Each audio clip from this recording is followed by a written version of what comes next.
Welcome to A Piece of CX. This week we're taking a look at the dashboards within CXone, namely the new metrics functions within. So if you are used to CXone dashboards, the previous generation, you will have noticed on your CXone instance that you have your new dashboard icon. It's a multicolored icon, whereas the previous one was all in orange.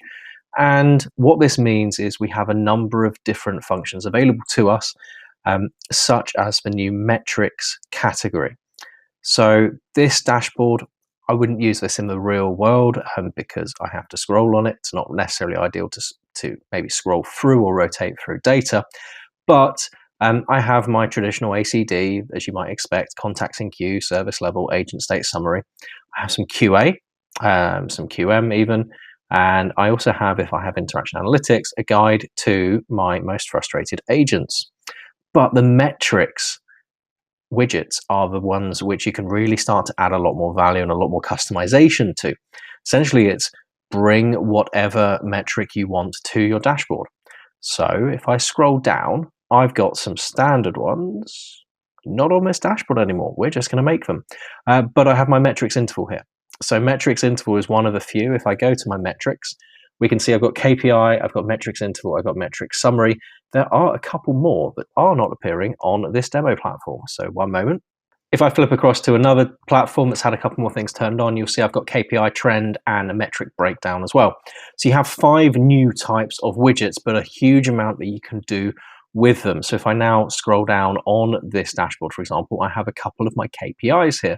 So whereas those traditional ACD widgets, you have essentially one metric, here I could have up to 8 different metrics. If I go in and edit this, then I have a huge amount I can work with. My ACD real-time, coaching, digital, quality, and I can bring them all together.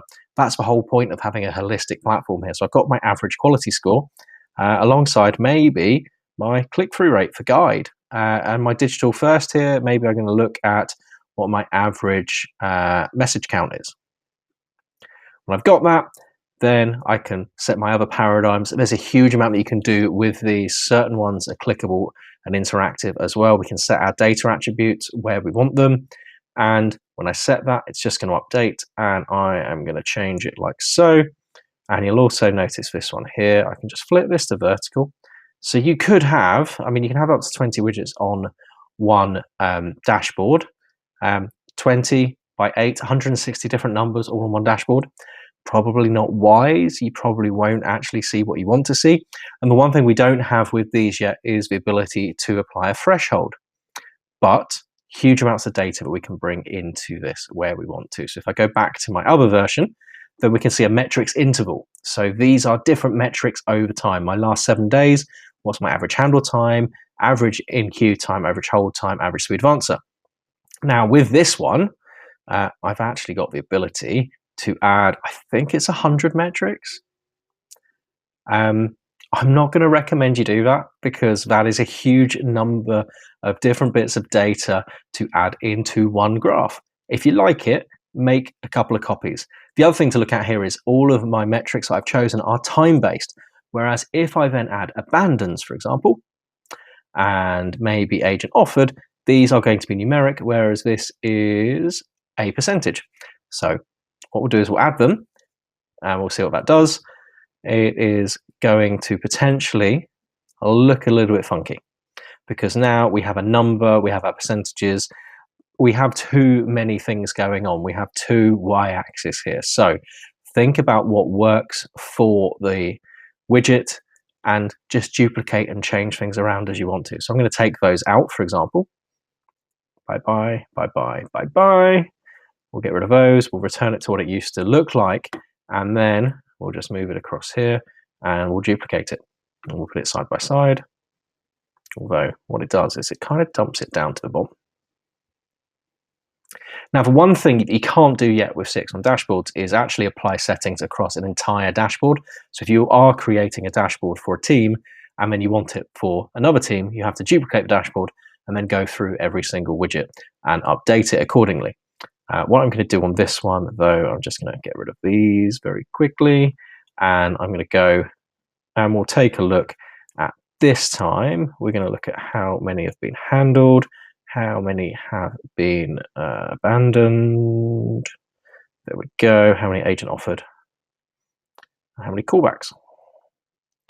We can bring those together, and it's going to give you very visualized data. Maybe not perfect data there. Realistically, not many abandoned on this business unit by the looks of it. If I go and take a look at my other version,